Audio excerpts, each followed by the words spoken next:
and he will take the even the bitter gourd, whatever curry, whatever is given, he will take it normally without any showing any a particular like or dislike, because it is his natural phenomenon. It is not that he deliberately tells that no, this is ishtam, this is anishtam. That word goes, that vocabulary goes out of his thinking. That ishtam, anishtam, the raga and dvesha, the opposites are manifestation of nitya. That is generally there. All of us grow with that. But once we have understood life is a conscious being and everything is happening in its sannidhanam, that sort of an understanding is at the back of his mind as a shruti. His own interpretation of a situation as ishtam and anishtam goes out of the window. He doesn't have that sort of a thinking. Whereas for us, even though that is there, we will still deliberately avoid too much of sweet, deliberately take bitter gourd, even though anishtam, to help as part of the sadhana, keep us in good health, to keep our mind in good shape. We will do all that. So what is sadhana for a person who is getting himself qualified for further study of Shastra and become or get into a situation where his understanding is complete? For that purpose, he is getting himself qualified. So he will look at it as a sadhana, as you have explained, like he will be deliberate in ensuring that he doesn't react. It's all the fake it and make it situation. Even if you generally you are an angry person, now that you have got exposed to the whole thing, it doesn't help. You have lived like that all through your life. Even though sometimes people even say, no, if you are angry only you can get things done and all that. Those things we would have, by experience, by now we would have understood. Those things are all kite flying. It doesn't happen that way. Just because you are angry, things are not going to happen. Just because you are not angry, nobody is going to take you for a ride. Those things are all chapakat. In the sense, we are all trying to, mesmerize ourselves, hypnotize ourselves into such situation. What is right is always right, what is wrong is always wrong. Anything we are not supposed to be impulsive, not to get angry and all that, it is a good quality, you should develop that. To get things done, one doesn't have to get angry and all that. By this time, you would have understood all those things. So, develop those positive qualities with the idea that I get an equanimous mind, so that I will find time to do my whatever is to be done karma, I will do it through the day and allow time to come to Shastra, study, get myself more and more becoming Atmani Atmana Tushtaha. More and more, I don't need other crutches to make myself happy. I will become a happy person normally, so that next day I will be a more improved person and I will be able to approach things happily. So when I approach things happily, then you will do what is appropriate without any great effort. So life becomes effortless. That is what we are all. We don't want to be seeking and putting effort and no, I have to keep on doing dhyanam, I have to deliberately become a good person and all those things. It's all a struggle. Life should not be a struggle. Life should be a striving for excellence. For that, you have to move in that direction. Once you move in that direction, like they always say, if you go towards Bhagavan 10 steps, Bhagavan will come towards you 100 steps. Likewise, even this qualified mind, once you move in that direction, automatically you will find the reward happening in your own psyche, that you are finding yourself a calm person, composed person. People generally say, no, that person is always smiling, he doesn't react. So they will come to you for help. You will be able to add value to other person's life and your own life. All those things will, exponentially grow in your own life if you make an effort. Only that is why it is something like swimming against the current. We have been all along swimming with the tide, and we have whatever people say. Generally, people will say, no, that fellow's nature is like that. What to do? Like that, people will say. There is nothing like nature. Everything is a cultivated habit only. So we can always decultivate. We can unlearn bad habits, learn good habits, and move into that direction. So, and we will find it rewarding. That sort of a lifestyle. That is yoga. That is sadhana. That we will find it rewarding. That is what the whole thing is all about. That is what he says. So, like yesterday, Prakash was asking, what if people will they not, people who are an Atmani, Atmana, Shushta, will not take interest in learning more things and all that. See, it is not the question of having a desire to learn more things and all that. For him, Whether to learn more things, whether to know more, or otherwise, either way he is a happy person. As a happy person, he may learn. As a happy person, he may choose not to learn. That is a different thing. But that his happiness is not coupled with his knowing things or knowing more technology or less technology, more comfortable, less comfortable. These things are decoupled from his life. He is a happy person and he will do whatever best possible. Some people have the inclination to learn technology. Some people have the inclination to learn more of art. We say no, right oriented person, left oriented person and all that. Some people will have more technology orientation, some people have more art orientation. Like Puji Swamiji became a great composer of music after he became a sannyasi, not before. Because he had that art mind and he allowed it to grow in himself. He didn't make any deliberate attempt. He didn't go and learn music from somebody. But it grew on him and he used to compose. He has composed famous songs. The music industry are using that. So, it is all vibhuti. That is how it is.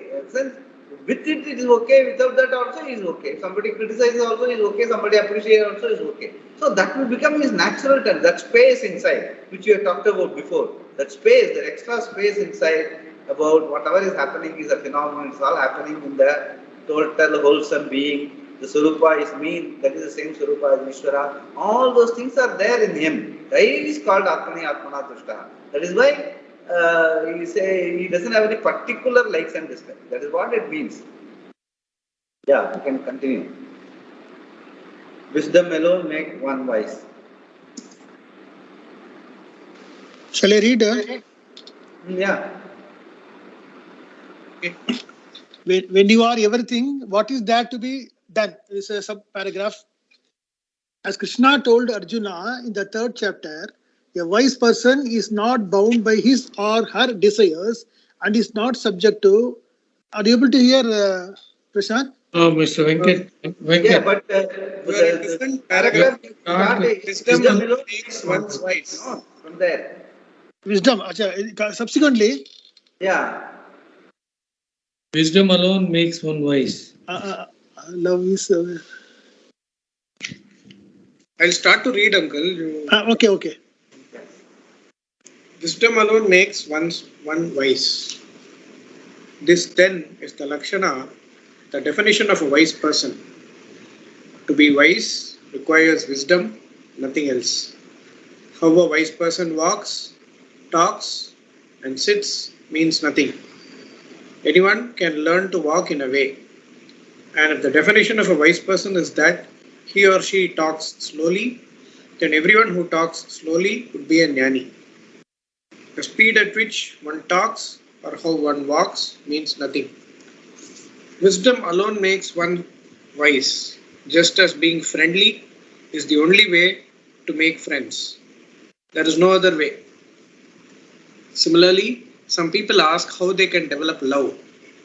All this is to be done is to love. What else can you do? You cannot discover love outside of love. If you want to discover more love, be loving.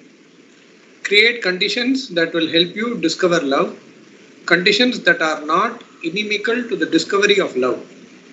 People often create conditions in themselves, knowingly or unknowingly, that are inimical to the discovery of love. If you avoid doing this, you will find that you are loving. Love is nothing but the expressed form of fullness, ananda. Just as wheat flour takes on names such as bread, rolls, and muffins, so too love is the subject to various forms. The different names given to wheat represent modifications of the wheat. Similarly, love is a symbol emotion which is a modification or manifestation of ananda. If you analyze love, you will find nothing but ananda. The manifest form of ananda is love, and love itself turns into such natural qualities as sympathy, compassion, and giving, depending on the situation. And when that same love is distorted in any way, it becomes kama, leading to negative emotions such as greed, anger, depression, and so on. These are nothing but one expression of ananda, love, which is why we say love is Bhagavan, meaning that the expressed form of ananda is Bhagavan. What is Bhagavan? The essential form of Bhagavan is Sat Chit Ananda. And the expressed form of Ananda, Ishvara, the Lord is love. The modification of this love can be either positive or negative. Sympathy and compassion are examples of positive modifications of love, whereas negative modifications are anger, greed, jealousy, and so on. What there is one Ananda, expressed or unexpressed. Unexpressed, it is a Swarupa, the very nature of fullness, which is the definition of Ananda expressed. It becomes love, prema. We shall see more of this definition later. Here, the Sthita Prajna is one who discovers the Ananda in him or her. The person knows that there is nothing other than oneself. When one says, I am the whole, it means the person is himself or herself, the fulfillment of all desires. We shall see as we proceed how the discovery of oneself and the fulfillment of desires are not separate but identical. Swamiji, when you said, it is okay for one person to have, he is not interested in technology, but, would like to still, maybe he is desirous of the fact that he does not want to upgrade himself in technology and wants to remain calm.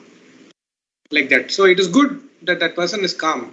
But what if that person is not calm and engages others time, uses other people for doing such things, which is very, very, even as simple as taking something and keeping there, something like that. He uses even that person for that also, right? Switching on internet. Like that. That is what do we do with that type of a person, Swamiji? If it is a requirement of the role you play, you better learn, or else you move to a situation where you don't need it. See, you cannot have you can't put yourself in a situation where technology is part of your life and you say, I won't learn. So that doesn't help. That is neither, it is not left to your like or dislike.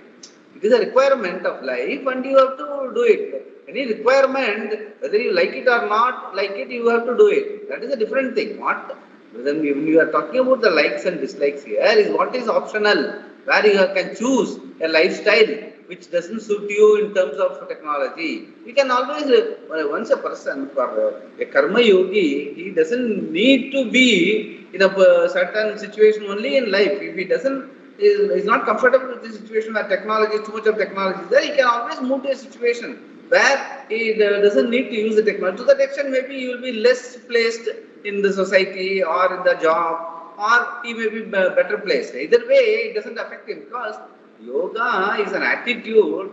It doesn't, fulfill the requirements of the role you play. It is an attitude for your internal composition.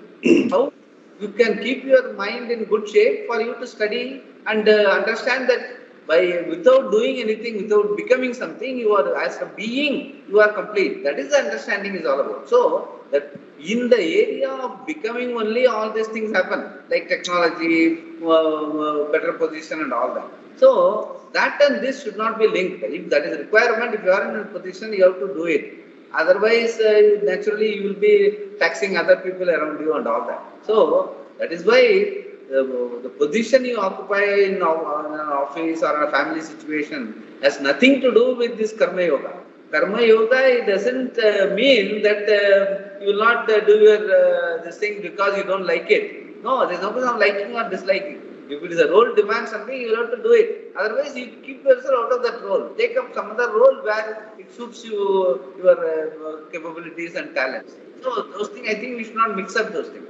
Yoga is an attitude by which you lead your life and internal aptitude, so that you are in a position to discover love as your true nature. That is the lofty objective for which karma yoga is. It is nothing to do with being more efficient or less efficient. Doesn't karma yoga mean, generally some people think that yoga means more efficient. No, it has nothing to do with it. It is purely karma yoga. That is why we have explained. Only a person with an interest in moksha icha, only a mumukshu can be a karma yogi. Only a bhakta can be a person who has got that interest in looking at the life, the higher life and Ishvara, order of life. Only he is a mumukshu, and only he is he can be whatever he does as yoga, as part of his normal day-to-day life, is karma yoga. Not the other way. In the sense, just because you call something as karma yoga and do it, then no, you are whole approach should be towards Shastra, towards better understanding of life. Better understanding of life in the eyes of the Shastra, which you have already resolved. Before coming to Gita, before those first 10, like Arjuna, we have resolved. Whatever you have been doing in life, plus minus, whatever it is, it doesn't, the karma does not help me. Only by understanding, better understanding of life alone is going to help me. And what is the better understanding of life? We have to look at yourself as the awareable being. That is where we all started. That what is that being which is observing by your mind, body and intellect and all that is happening around me, in me as well as outside. So those, you are looking at that extra perception in the sense, sixth sense. We are alive to that. We have gone into that already. We are in that. We are now trying to qualify myself by being a karma yogi, in the sense by having a right approach towards life. Be like mind in whatever I do, not being reactive, all those things. So always look at, because if you look at it very topically and how a person performs on the job, whether he is composed and all that, it all depends on, because whether he himself is looking at life as a karma yoga, because he may not even be understanding what he may be thinking. Still he may be a karmi, in the sense he may be so much possessed about his role as a karta. He may be thinking that for me this is life. In that person, suppose he is not technically qualified or technology oriented, but he is put in that job or sort of a job, he will find a way to get those things done and impress his bosses, even though he doesn't know technology.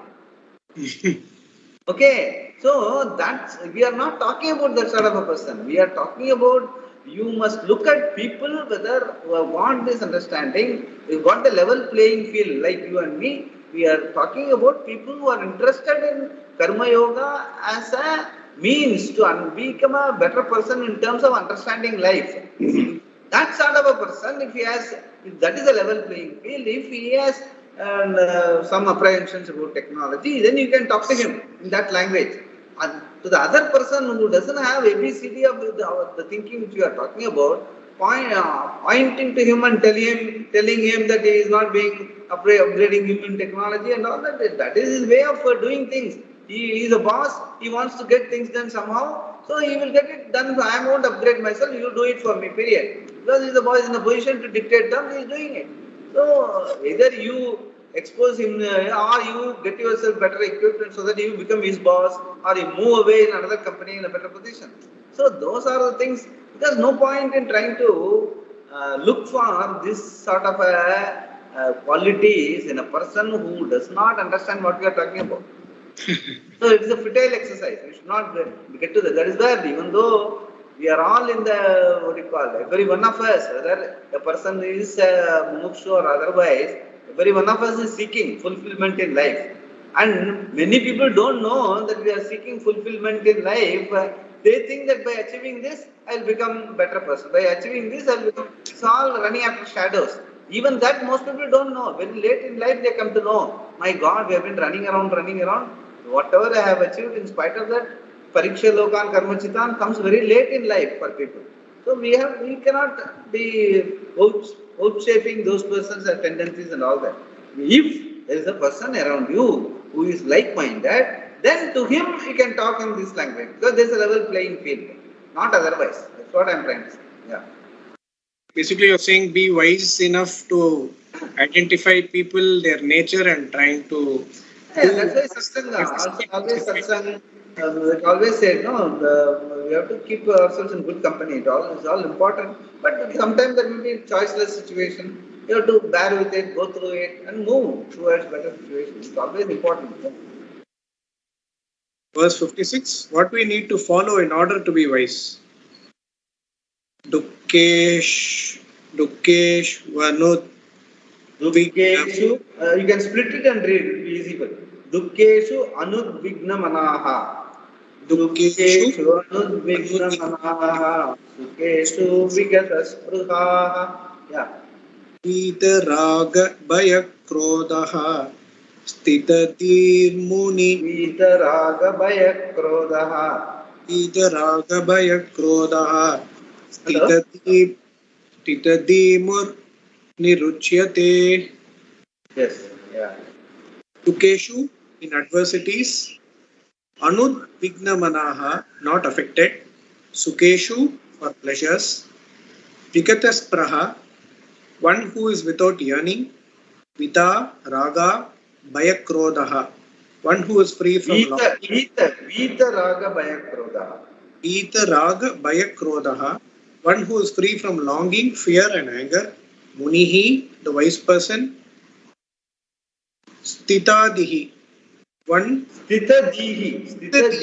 Stita means stable. Dihi means buddhi. Yeah. Stitadihi, one whose knowledge stays. Uchyate is said. The one who is not affected by adversities, who is without yearning for pleasures, and is free from longing, fear and anger, is said to be a wise person whose knowledge stays unshaken. Arjuna's question, as we have seen, was answered completely in the previous verse. Being awake to yourself and in yourself alone, you discover your joy, your fulfillment. You discover it by yourself, meaning through knowledge. Without self-knowledge, you cannot discover happiness in yourself. How can you discover happiness in yourself? By yourself, when the self is unhappy. Generally, you are happy if your desire is fulfilled, but here you are happy with oneself without fulfilling any desire. Yeah, that is what I was trying to tell. See, this is a peculiar definition because once you say dukkeshu, that means the expression itself is the bias has already happened. You have already looked at a situation and you have started saying that situation is dukkeshu. Dukkeshu meaning that gives you something anishtam. Okay. Even that for a sthita prajna, it will not even happen. It will not occur in his mind. Like Buddha said, sarvam dukkam. Whereas a fulfilled person will find, like there is a famous example in Mahabharata, when Dharman was asked to go around and find out a bad person, he found out there is no bad person in life. And Duryodhana, when asked, he went around and found out there is no good person in life. So it's all in the sense, the bias should not happen. You must be able to look at a situation. If you look at, there is actually a situation is a problem only when you don't know all the aspects of the problem. Either you know all the aspects of the problem, then only the aspects remain. There is no problem, there is only a situation. Or else you approach, irrespective of a situation, whether you know or don't know, you approach the situation as a situation. Don't bring in the word problem. The verbal, the vocabulary that runs in your mind, it exposes the state of mind you are in. Okay, a sthita prajna will look at it as situation as situation. Yeah, other person will look at the situation as a problem or anishtam or ishtam. So that bias, that creates the problem. That's what he says. That is where the sthita prajna is, in the sense, anudvignamanaha. He is incapable of having vignamanam towards anything. Like Dasaratha was told, he is incapable of going against dharma. The boon which he gave to Kaikeyi in a wartime situation, he didn't have any witness. He could have easily said, I never gave you boon. What are you talking about? But he couldn't. Because he is incapable of going against dharma. In the same way, anudvigna manaha is, the sthita prajna is incapable of going, having any ishtam, anishtam in his mind in any situation. He will look at situation as only a situation. He will not have that intense feeling of great interest or greed or opposite feeling of dvesha and krodha and all that. That anudvigna manaha meaning is incapable of having any udvegam. Udvegam means intense feelings. He won't have that. That is what he means by that. Yeah. The nature of Atma, am I reading correctly? Yeah. The nature of Atma is free from any sense of limitation, and the person who is awake to this particular fact, the sthita prajna, is free from unhappiness. As desires arise in your mind, you are not affected by them because of being happy with yourself. This then was how Krishna described the characteristics of a person with wisdom when Arjuna wanted to know how a wise person responds to the world. Even though our response to the world does not necessarily reveal how much wisdom we have, still Arjuna thought that the spontaneous expression of a wise person interacting in the world would reflect those values to be cultivated assiduously by a seeker and would therefore serve as a handy reference. Knowing how a wise person expresses himself or herself in the world is not for judging whether a person is wise or otherwise. It is not that we have a matrix of norms indicating the exact behavior of a wise person against which everyone is measured. It is only to know what we need follow in order to be wise. What was it that the wise person followed before becoming wise that made him or her wise and that continues as the spontaneous expression of the person? This is what Arjuna really wanted to know, because the characteristics of a Sthita Prajna becomes the very means, the sadhana to be followed by a mumukshu. Krishna understood this to be the spirit of Arjuna's question and answered it accordingly. Yeah, because what happens is generally if you use it as an yardstick, and suppose, okay, a person whom you consider as a jnani or a reasonably a saintly person, he comes home or you are meeting him and somebody gives him a coffee and he says, sugar is less, please give me some more sugar. Then you can't say, how can a jnani can ask for more sugar in his coffee? Whatever coffee is given, whether it is black or white, he must have. See, you should not use it as a yardstick to measure him. This sort of a frivolous things can happen in society. People like to, Swamiji used to jocularly tell, a person is looked as a saintly person by the length of his beard. So those things should not happen. We should not become frivolous. We have to get the best out of, by observing him, his good tendencies, we must try to pick up things rather than try to judge him. People have they always try to judge. It doesn't help, neither him nor us. If at all, okay, even some general traits which are not very saintly, if it is there in his, mundane habits, you must be able to take it in your stride and go ahead. See the good things and try to pick it up, rather than pinpointing, he is not doing this, he's wearing dhoti with a lot of jari, what is this? And he should not do this. A lot of people make such comments and all that. Those things we should avoid. That is why he says that this is not meant to. Krishna is very clear. He says, don't use these yardsticks to judge a wise person. Very important. Yeah. Carry on. The threefold source of sorrow. Yeah. Dukkha, sorrow or pain, has three sources. Adhyatmika, Abhibhautika, Adhibhautika. Yeah. Adhibhautika, Adhidaivika. Yes. Adhyatmika is pain for which the source is your own body, mind and senses, from stomachache onwards. The second source of sorrow is Adhibhautika, is situation around you, including the people who take you. Finally, Adhidaivika is the pain or sorrow.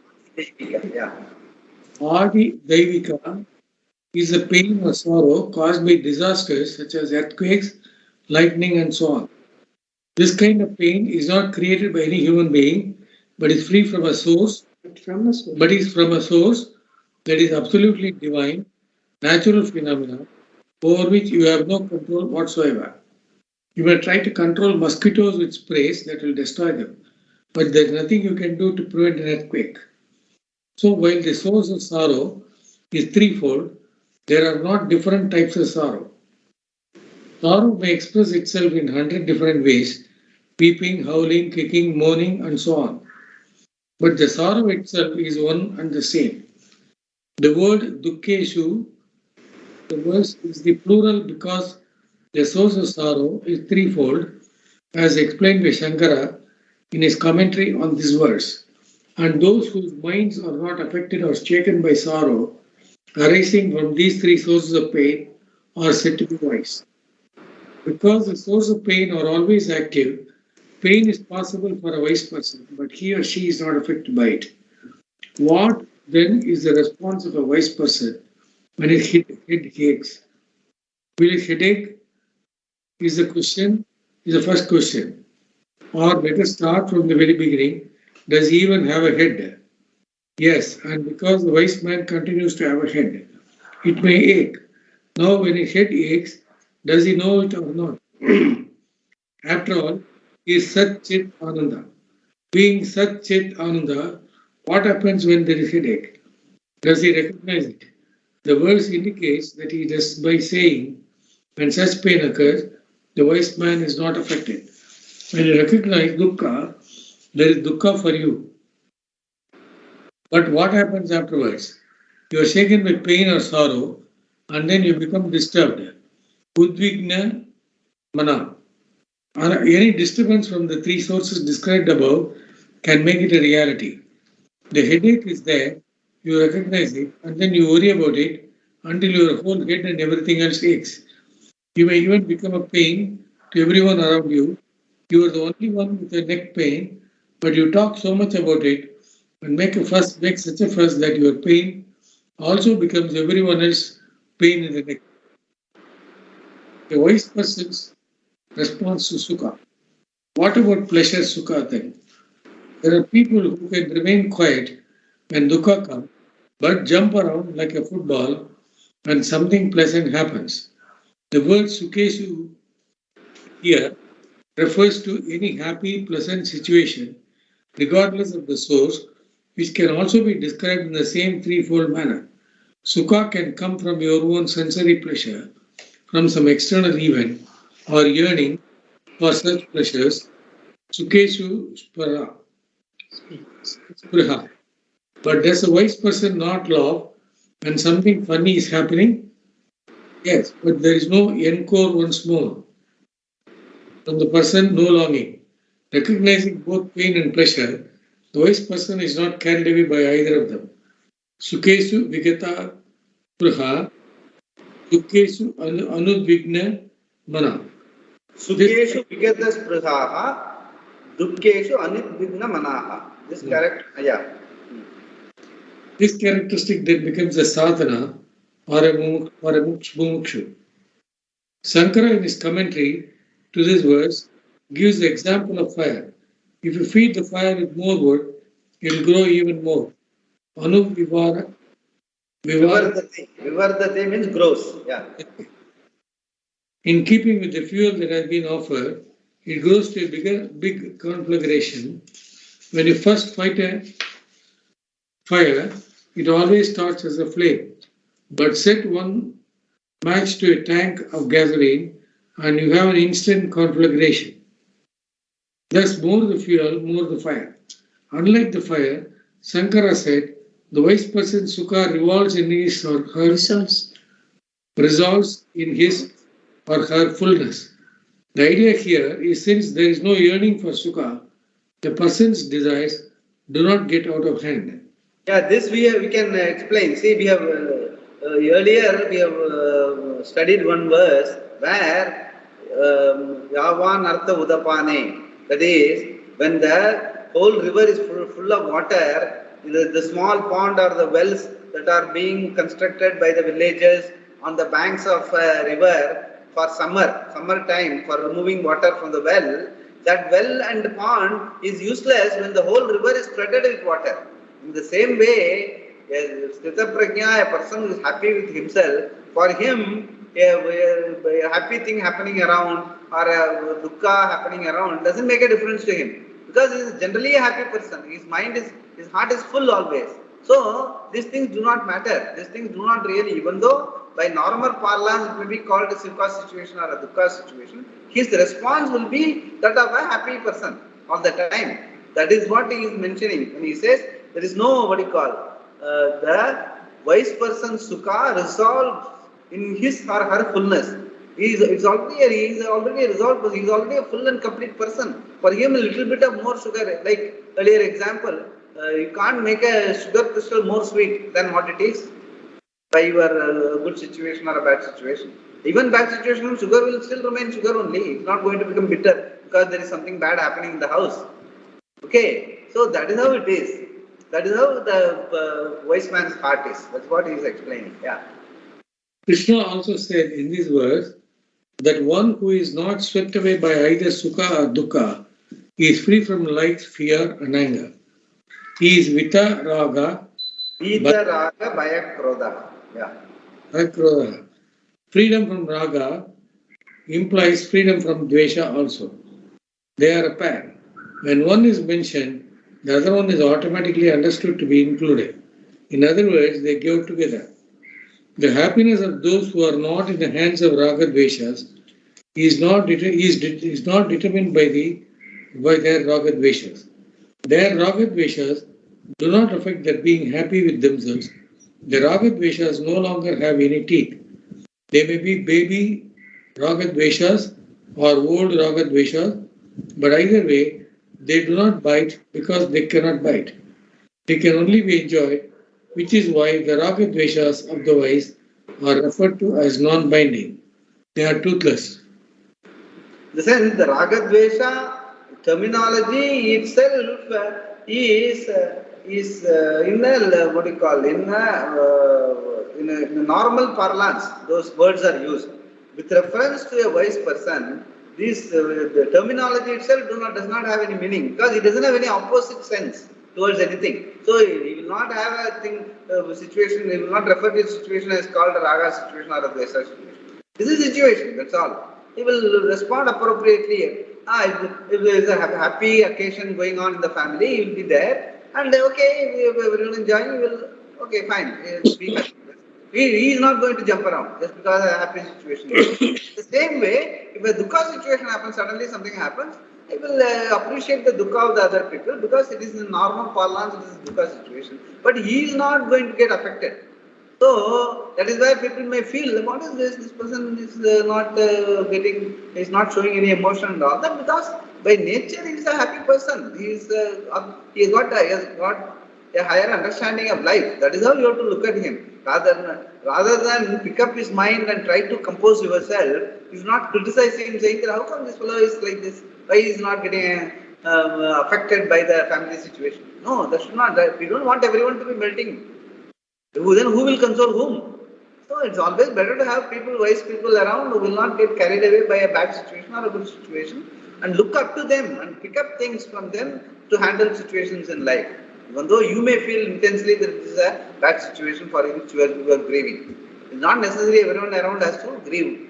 Somebody has to hold you and pick you up in those situations. That is why the olden family situation system where a vriddha, an old man was a sannyasi and he was able to keep himself composure whether good or bad happening in the family. Everyone used to go to him and take his advice to handle the situation good or bad. So that was the good advantage of having a wise person as a senior person. But nowadays if everyone behaves in the same way, then we are looking for outside help. Then we have to go to a yogi or a person ashram and find out and ask his help how to get over this situation and all that. Because we have lost that as a value in the family. That should not happen. That's what he is trying to do. Yeah. Absence of fear. Once raga is gone, fear also goes. Fear exists only when desire is there, and desire is there only when raga dvesha is there. Kama indicates duality. It is due to the notion, I am this much alone. Everything else is other than me and I have to get it. Thus, there is duality, meaning that there is a difference between Jiva, the individual, and Ishvara, the Lord. Jiveshvara Beda. Naturally, then, there will be fear because difference between individual and the Lord implies duality between individual and the world. And duality between individual and the world means duality between individual and individual. Once you accept a duality between individual and Ishvara, you will find difference, Veda, everywhere. If you think that you are different from Ishvara, you will think that you are different from the world and from everyone else in the world. And in this world of duality, you are an insecure person. Therefore, the fear of danger from another source will always be there because the other will always be there. The other will always be there. Fear comes from duality only. Any fear means that duality is there because you recognize the source of fear as something other than yourself. You can even be afraid of yourself if you have created a split in yourself. There is an ideal I and an actual I, and the actual I is always frightening to the ideal I. This is also the reason why you are afraid of an insane person, provided you are sane, of course. Similarly, you may find that you are afraid of a person who is sad. There can be no fear if there is only one vastu. A second thing is necessary for fear to occur. Therefore, the one who has no duality is not only free from raga dvesha, but is also free from fear.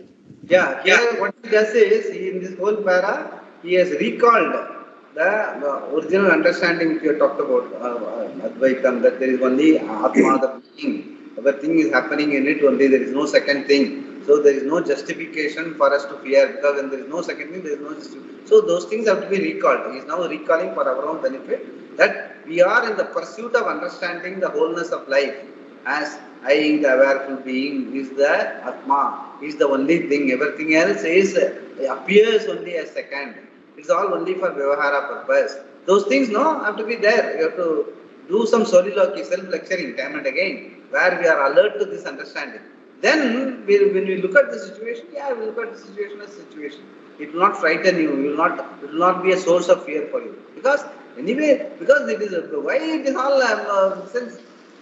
See, all the things that are happening around, by habit, we look at them as the other.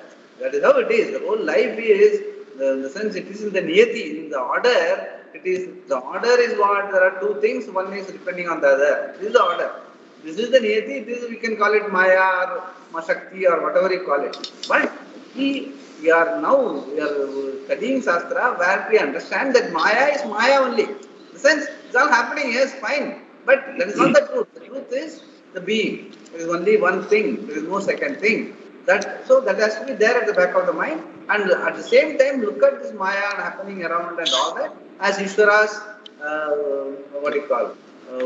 glory or my own glory. You can initially at least look at it as Ishvara's glory, if not as my own glory. Finally, you have to look at it as my own glory. In me, all these things are happening. Like in the lighted screen, the whole movie is happening. That is how life is. Me, everything is happening. It's all Navarasam. My own life, good, bad, ugly, everything is happening. So then only there is fun. Then only there can be a movie, which we have discussed before. So that is how we have to look at it rather than get charged or reactive towards situation. That is why, so that is the reality. To get to that reality, you have to be relatively tranquil. Only a relatively tranquil person can appreciate absolute tranquility is his nature. That is what we are tending to. We are trying to get to a composed mind so that composure is the reality we can understand. Composure is the reality has been already explained. Now Bhagavan is qualifying us to become a composed person. That is a Sthita Prajna. For that, at least you develop such tendencies, balanced situation. Whatever happens in life, plus minus every day, things will be happening. Respond to everything as a situation, not look at it as a problem or something very, you have done something great. No, don't hit the ceiling when something good happens. Don't get depressed when something bad happens. Look at them as a situation, do appropriately, and keep moving one day at a time. That is what he's trying to say. Yeah. Shall I read anger also goes? Yeah. Okay. Anger also goes. Prashant, you wanted to ask anything? One question. Swamiji, even though we learn all this, morning we take a declaration, Swamiji, that today we will lead a good day without anything. Morning when you get up, we look at our hands and we say, today should be a good day. We will do everything appropriately, whatever according to the situation. But still, Swamiji, at the end of the day, something that which is basically expected is not done or followed or something not practiced. We get irritated, Swamiji. And I see that out of experience, I'm telling Swamiji, when you are angry, you are the most active person actually. That time you will be the most flexible, most active person in the sense, flexibility I'm saying, you'll be very flexible at that time. So how to, in that anger mode, how to come out of that right away, Swamiji? Any medicine is there for that? Yeah, that's what, no? So what they say, no? First, immediately it will be so what? First it will be what? And the next moment, so what? Okay. In the sense, you have to do some swaliloki. That is very important. You have to do some self-lecturing. Okay, something bad has happened, immediately you have reacted, then, okay, so what? Now let us see what I can do about it to repair the situation. The initial acknowledge, don't condemn yourself, not necessary. But you see it, yes, I have reacted. The anger has dawned upon me. You observe that. Once you observe that, the wind will be taken up because the observed is different from the observer. Once you look at that person, the person who has got angry, automatically the anger will come down because you have already, what do you call the anger? The person who is observing is not the angry person. Angry person is being observed by a normal person. So automatically it will cool down. Then, okay, then do whatever is supposed to be done. And also, comparing in the sense, okay, compared to yesterday, 10 times you could have got angry yesterday. Today, if it is 8 times, still it's an improvement on yesterday. You don't have to really condemn yourself that I am getting angry 8 times. It will come down. Like how it built up over a period of time, it will also come down. But every day is a fresh day. And make an attempt to do that. And don't try to link, as we have discussed before also, the past is history, future is history. It's all, in the sense, finally, at the end of the day, it's all, what do you call, only the presence is the reality. Whatever has happened is happened because there is a cause, there is an niyati that made it happen. So it's you, what do you call, you submit it to the order, Ishvara. In the Ishvara, yesterday's situation demanded an angry reaction from you. It is all in Ishvara's niyati, that's why it happened. Whatever has happened, you can't retrieve it. And you assume, you accept that that's all, yeah, it has to happen, so it happened, period. Don't have to condemn yourself. Whether today I am a better person compared to yesterday, also the period of what you call the buoyancy, what they call buoyancy. You must be able to get back to your normal situation as early as possible, as quick as possible. In the sense, once you get into an angry mood and all that, how fast you get back to the normal situation. You must be alert to. Once you are alert to that, you will find yourself improving by day, that you are able to be buoyant, more buoyant compared to yesterday. Since you are able to, so what? Then so what? When you come to the normal situation. So that way, that you will become more and more composed person. It is important that, see, everything is, even an anger or any negative emotion, a reaction is actually a reactive person. A reaction is also in the niyati. In the sense, it is all part of the order. You are not, nobody, Swamiji always used to say, come on, the audience used to say, come on, half a minute, can you people be angry? You will ask the audience. And they will, none of them will be naturally be able to do that. Then you will say, so, how great angels all of you are. Nobody can get angry. But all of us know that in an unguarded situation, all of us get angry. Okay, so unguarded situation means what? It's all part of the niyati. Something is inside burning that comes out as a reaction. So, okay, having happened, that part of it has been already processed. That way you take it. Okay, a negative thing, something was burning inside, that got processed because of yesterday's anger. It's all Bhagavan. You submit to the Bhagavan. Next day, okay, now that has happened, now let us not try to be, let us see what is the situation, why I was angry and all that. Don't allow that situation to repeat. Let me get composed. Because why I want to be composed? Because not because I don't want to be angry, but because I want to be composed so that I have a balance of mind, so that I can appreciate that tranquility is my nature. As what Gita says, or Shastra says, all the time I want to be a composed person. That is what human life is all about. A composed person, irrespective of whatever situation it is. And Shastra helps, that's all. But the fact is, all of us, whether it is anyone for that matter, all of us want to be composed at all point in time. Like even in sleep, every day, during the day also, I want to be a happy person. Okay, that objective is never lost on anyone for that matter, irrespective of whatever be the personality. So, that's what we are being fundamental situation in life. We want to be a happy person all the time. For me, I have to create conducive situation internally, my infrastructure. That is what we are discussing. All these qualities, how to look at a sthita prajna, how to pick up his mind, how he responds in such a situation. You pick up his mind so that he also become like that. That is what we are trying to do. Yeah. And one final question on love, that love paragraph that we just read about love. Swamiji, nowadays this concept of love can be differentiated into three types, Swamiji. One is love between... Love is not a concept. See, the love which you are talking about is not a concept. Love is truth. Okay. It is not I love you kind of. Love is love. In any situation, the expression of oneness is called love. It is the truth. So that is how, if you look at it, you don't try to conceptualize love. That is affection. What you are talking about is affection. Okay, affection comes out Atmanastu Kamaya Sarvam Priyam Bhavat. You are affected by other person because sometimes you find the other person's presence, you are a happy person. So you are affected towards him, so you think you love him or love her. Because essentially you want to be a happy person. That doesn't happen all the time. In certain circumstances, in the other person's presence, you may be a happy person. And sometimes the other person can be inconvenient also. At that time, then he will say, Swamiji will say, initially I say I love you. After some time you start saying I love you. So it's all, no, that is not the love we are talking about. Love is an expression of oneness. It is important. Irrespective, no agenda. That sort of a thing, and that oneness is understanding. There is oneness is the truth of life, which we have been discussing. Atma. Atma is the only truth in all of us. Everything else is changing, and being changing, they are not you.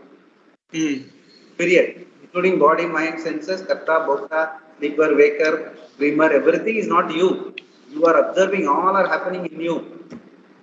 And that you is love personified.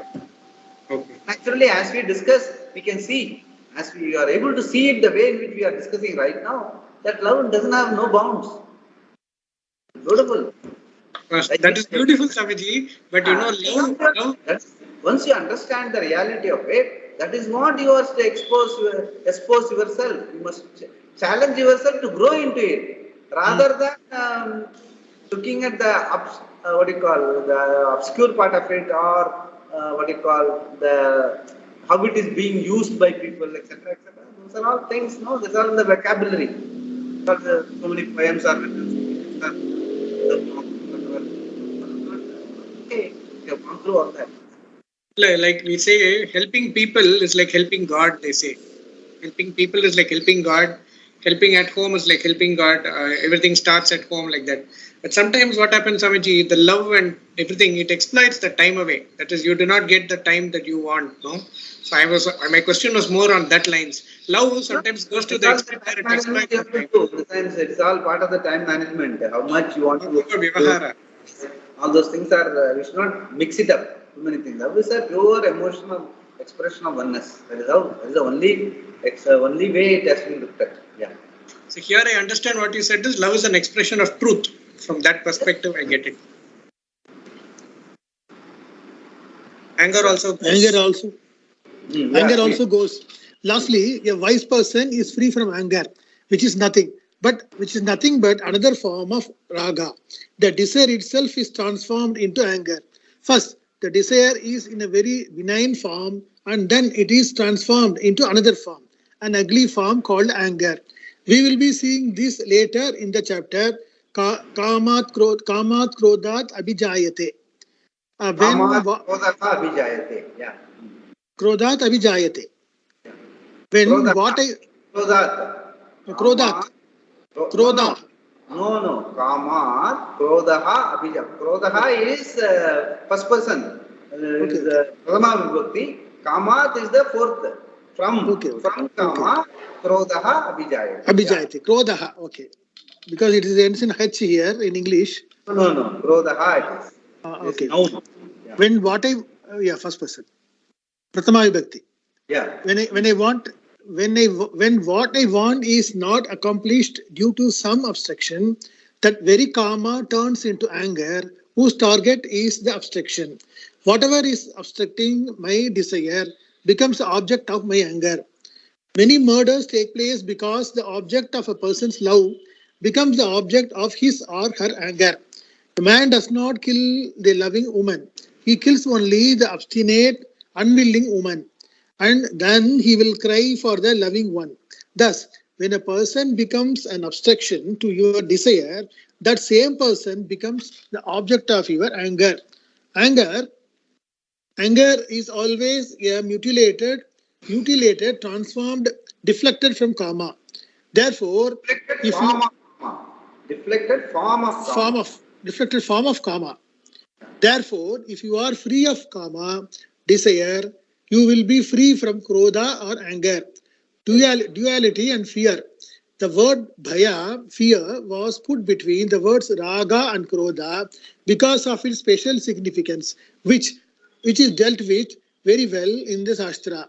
The only way to be free of fear is by swallowing duality, and you cannot swallow duality unless there is no duality. And because there is no duality, it can be swallowed, but only through knowledge. This is the only way of getting rid of fear. Wherever there is duality, there is fear of mortality, fear of being put down, fear of being small, fear of not making it, and so on. Fear can exist only as long as there is seeker-sought relationship. The very relationship implying quality between the seeker and the sought, and in the final analysis, quality between oneself and the Lord. Any Yes, 1 minute. Yeah. duality between oneself and the Lord. Yeah. Any What is that? What is I think she has some doubt. No. yeah. Ah. He was saying quality and it's duality. Duality. Correct. Okay. Duality. Yeah. Any small division whatsoever is enough to cause fear. Even to say Ishvara is everything and I am a part of him is enough. In fact, upon analysis, you will find that this concept is the very point from which everything becomes different. This difference is born out of a natural lack of inquiry, avikara or non-thinking. Avichara, okay, or non-thinking. And if after inquiry duality is still there, it is a tragedy because the Upanishads expect this kind of thinking or non-thinking. They address the topic thoroughly, pointing out that as long as there is any division whatsoever, fear cannot be avoided. A Muni is a thinking person, a person of inquiry and the knowledge. The of the Muni says Sita. That is it does not swing and sway. The Muni does not think duality, Dvaita, one day and non-duality, Advaita, the next, just because someone has put forth a cogent argument. In fact, Avaita is not knowledge. No, It is no. a belief. Dvaita. I think there's some problem in your PDF. Just check it out. Dvaita is not knowledge. Yeah. In fact, Dvaita is not knowledge. It is a belief. Regardless of the number of objections raised, Advaita is something you know. You may not be able to communicate it to someone else, but you know because it is yourself. It is not something you have to believe. It is a freedom from all notions. Advaita is all that is there. Yeah, basically, see, what he normally says is, it is very simple, like Advaita meaning anything, no? Even in our normal pursuit in life, you are after something, an object, an activity, or a relationship. Means what? When you are after something, you don't want to be different from that. A relationship you seek means what? You want to be one with that relationship. You are seeking an object means what? You want that object to be within you. Even if you love a gulab jamun, you don't like it to be outside. You want it to be inside. Okay? You want it one with you. That is Advaita. Otherwise, by looking at the gulab jamun, you should be a happy person. No, you want it. You are seeing it sitting in front of you. It is in your hands.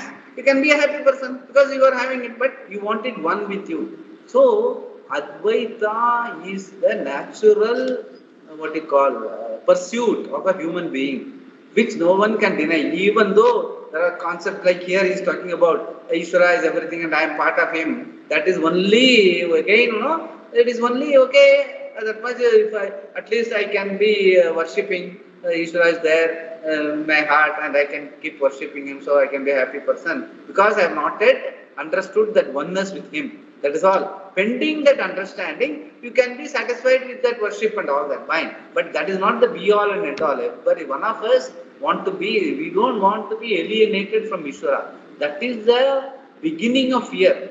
If we know that Ishvara and we are one and the same, all fear is gone. And the same way, when Ishvara can be one, Ishvara and we are one and the same, then the Ishvara and every other being also is one and the same. So that means everything is happening in Ishvara's Sannidhana. So where is the question of fear? Everything, whatever has to happen, happens. Okay, something plus in my pocket and goes from me to another, from my pocket to another person's pocket. But it's all happening within Ishvara. Once that oneness is already there, understood as a truth of life, the question of plus minus, it is only vivahara. It is okay, it is with me today, so I am supposed to handle it. Tomorrow it will be with him, he will handle it.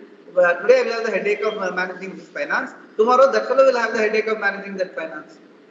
So that is how we have to, so the oneness gives lot of santushti. Again, what we are talking about, Atmani Atmana Santushtaha. And it automatically eradicates the fear as a driving force. No, fear drives. No, fear doesn't drive because we are choiceless. Because we have fear, we are driven. We don't drive. We are driven because of fear. So we don't want to be driven. No human being wants to be driven. He wants to have choice. For that he has to be out of fear. For that he has to understand oneness. For that he has to understand the truth. That love for truth, Shraddha, which we have talked about. That is what we have to aim for. And for that we are qualifying. And how the wise person reacts, we are looking at it. And how he is getting it. And we are maybe sitting with him, having satsang with him. We imbibe or pick up his the small nonsense of life and pick it up, make it part of our lives. That's all it is. Yeah. We have seen. Swamiji, Yeah. you say fear, but see now, Vivahara, the fear of cockroach, rats. See again, the fear of cockroach is all no handbag. Really, it's all habit. In the sense, generally, somewhere down the line, about maybe when you are very small, if fear would have been put into our mind, we would have never addressed it. We have just allowed it. Okay, we would have got rid of it by calling the mother or calling the neighbor, and we would have just carried on with our life. So that fear as a source, cockroach means fearful. That is there even for adults, ladies or adults, even gents I have seen. People having that because he has not addressed it. So earlier the better. Earlier you address, okay, once the cockroach is there, what you find a way to catch hold of it with the paper or something and throw it out. Once you do it a couple of times yourself, then the fear will go. Since you have not addressed it, that gets entrenched as part of your personality. That gets recalled. Like I have mentioned in that article, no? Like your flower. You have put a slot in your mind, the flower I like, the fragrance I like. So whenever you see that flower, you recall that memory and you like it. The same way cockroach. You have already put in your mind that something is despicable. The sight of it is despicable. That has been already put in your mind. So whenever you see a new cockroach, immediately recall that. Then you respond to that. So you are responding mechanically to a stored thought rather than being an awareful person. So, as far as that's why I have mentioned in that article, in the follow-up article also somebody had asked, if we can look at everything afresh, every day, one day at a time, everything afresh, without any backlash or without any baggage of memory, life can be beautiful. Very important. We don't do a lot of baggage of memory. Memory, as I was telling, memory is meant to ensure that you don't eat your lunch twice. Not to carry such baggages of these are the things I like, these are the things I don't like. That sort of memory doesn't help at all. So we have to. I agree. What you say is there. It's all there. We don't think about these things. We are so much. We think that we are so much busy with other things. Certain defaults in our memory, we allow it to continue, and that sometimes we can become a nuisance. We have seen that the person whose knowledge stays is called a Sthita Prajna, a wise person. Sannyasi is also the word to point out Jnana Nishtha, one whose knowledge is firm and abiding. This word was brought in by Shankara here because he did not think that one could be a jnani without being a sannyasi. As we proceed, we shall see that Shankara's sannyasa is always jnana, nothing else. Further, Krishna says, verse 57, Yes sarvatra yes sarvatrana Yeah, here, in your book, Kumar, in your book, the caption is not there, I think. Here, the caption that is given is, a jnani is unattached to anything. That is the caption that is given for this verse 57. Yeah, now it is not here. It is not here. Yeah, Yes sarvatrana snehasta tat prapya shubha shubham nabhinandati na dveshti tasya prajna pratishtita. Yes.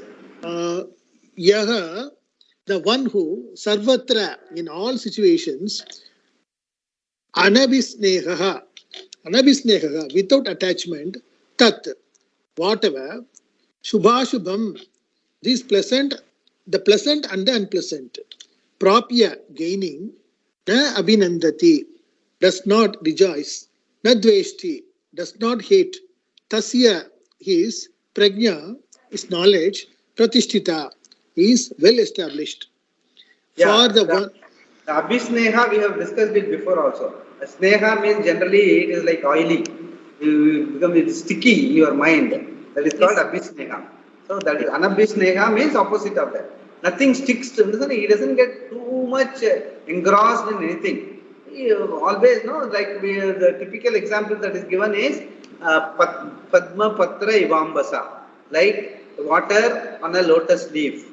The water on a lotus leaf, water molecule on a lotus leaf, it shines brightly in sun because it has got a surface tension, almost the lowest surface tension. So it doesn't wet the water. So the water globule remains like a pearl on the water. So when sun falls on it, it glows. It reflects light in all directions. So that is how, that is the characteristics of a lotus leaf. Likewise, we have to live our life. We should not have any great attachments towards anything, plus or minus, positive or negative. Anabhisnehaha, that is what it is. Yeah, we can keep that example in mind. Padma Patra, Ivambasa, meaning water on a lotus leaf. Yeah. for the one who is unattached in all situations, who neither rejoices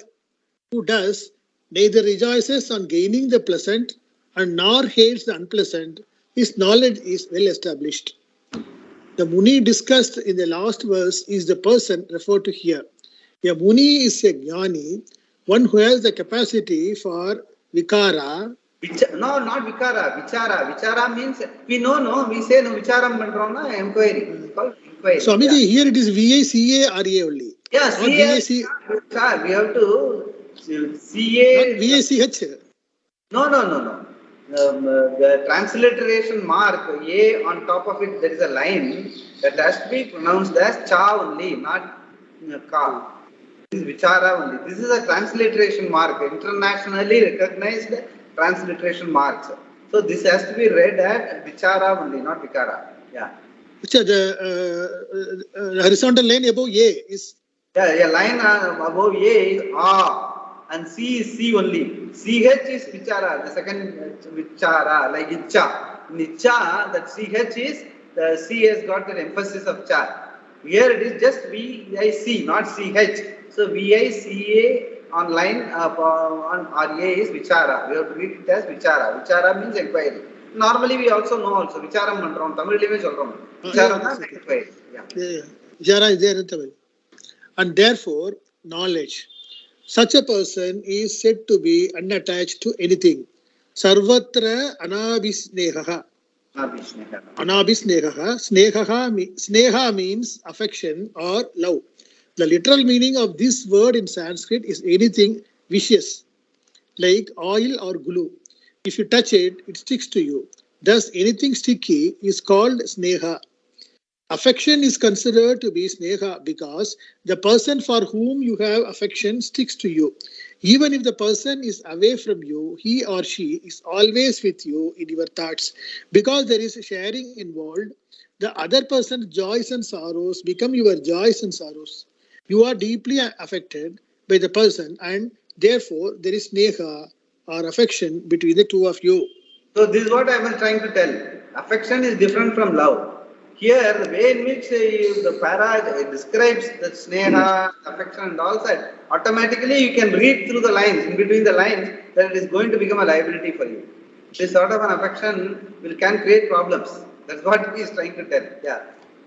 Affection is considered to be sneha because the person for whom you have affection sticks to you. Even if the person is away from you, he or she is always with you in your thoughts. Because there is sharing involved, the other person's joys and sorrows become your joys and sorrows. You are deeply affected by the person, and therefore there is sneha or affection between the two of you. Affection need not be a problem. However, attachment, abhishneha, is definitely a nuisance. When a mother has affection for her child, there is no problem because the child needs affection in order to grow well. To be fondled, talked to, listened to, and cared for, all of which is neha, is very important for the child's growth. But what usually happens is that affection becomes attachment, and attachment means there is a strangulation of some kind. Instead of being an object of your affection, the person becomes an object to be possessed and controlled. The need to control is a common problem everywhere. It is also a very old problem, which is why Krishna addressed it in the verse attachment in this verse. Yeah. Is that gone? Attachment is not there. Yeah. One second, I missed somewhere. Yeah. Attachment, we can read. Attachment is not a wise person. Yeah, I missed somewhere. Yeah, okay. Attachment is not there for a wise person. His or her heart is never caught anywhere. It is always free and in its own place. In fact, most of us have empty hearts because that which is our heart has been distributed in little bits to various places. A little bit in the furniture, another bit in the carpet, and still other bits in your bank balance and a variety of other things. What that is left is a ticking heart. Everything else has been liberally distributed around and about. In this way, we lose our hearts in quite a few places and even say so, I lost my heart. Where will your mind be? Where the heart is, because that is where you are. Wherever the emotional attachment is, the mind will run right to it.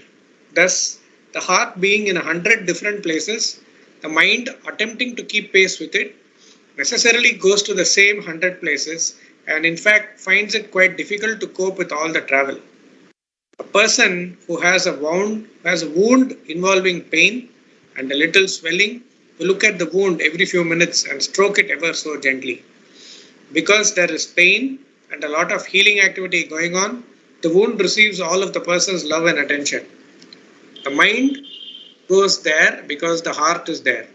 The whole system naturally wants to fight it out and will certainly not allow the mind to dwell upon the meaning of Sat Chit Ananda at this time. Thus, our attachment is towards many things and many places, including heaven, none of which attracts the wise.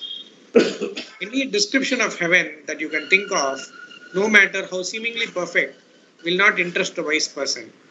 He or she is not caught up anywhere, whose heart is with him or her and never gets lost.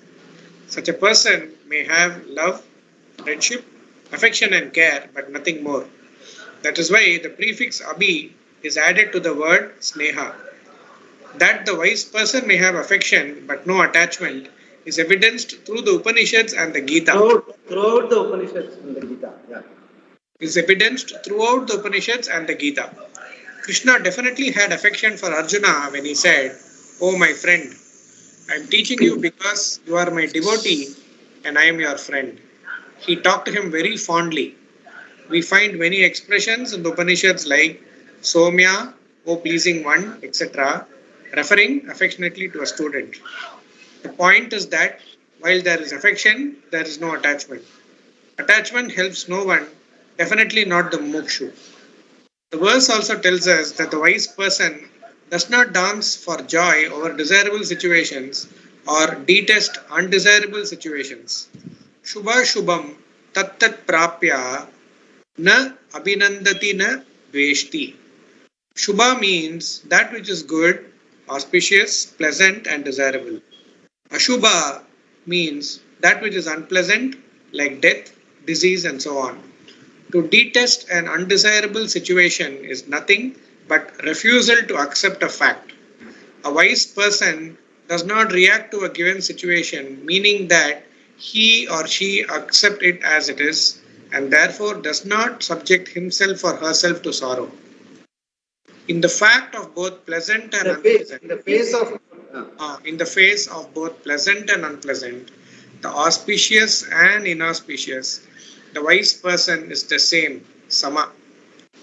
For a yogi, it is a matter of attitude born of an understanding, whereas for a jnani, it is a natural, spontaneous expression. This is the only difference. In his commentary on this verse, Shankara confirms that the one who remains the same in the face of both pleasant and unpleasant situations is well established in knowledge.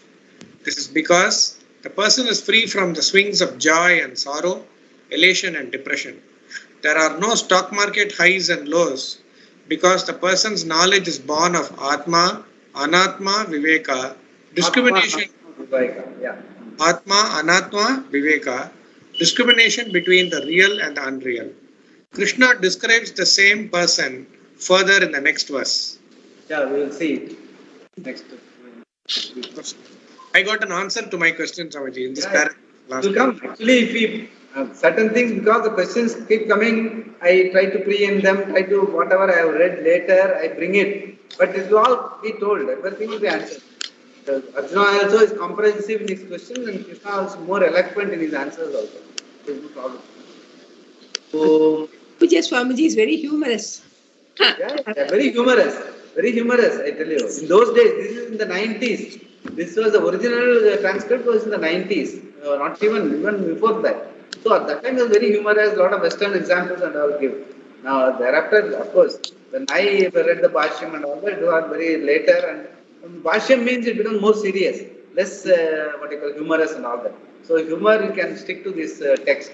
But whatever I think is my understanding, I try to share by bringing in the Bhashyam and all that. Because I want you people to be serious about it, not get lost in the humor. Very important also. Yeah. So, पूर्णमदः पूर्णमिदं पूर्णात् पूर्णमुदच्यते पूर्णस्य